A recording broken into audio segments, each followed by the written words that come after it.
Không phải thách thằng này. Thằng này đất có nhu cầu nói chuyện. La Phát.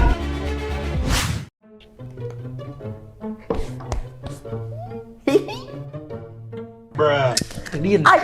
Đưa đây Cái gì? kim. Không được, có mỗi cái dùng lấy, mua lấy mà dùng. Này, tôi thật với ông, nó có mua cái kìm thôi mà sao ông ki bo thế? Kim này. Người ta nói là sởi lời thì trời cho.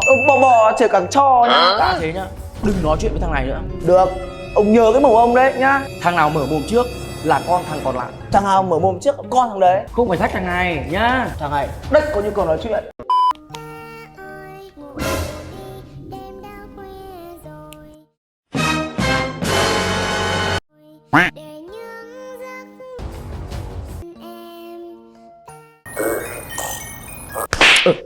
Ngủ ngon nhờ.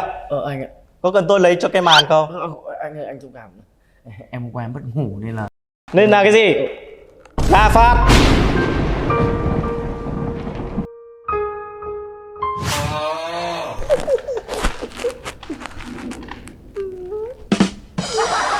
Thằng nào mở mồm trước là con thằng còn lại.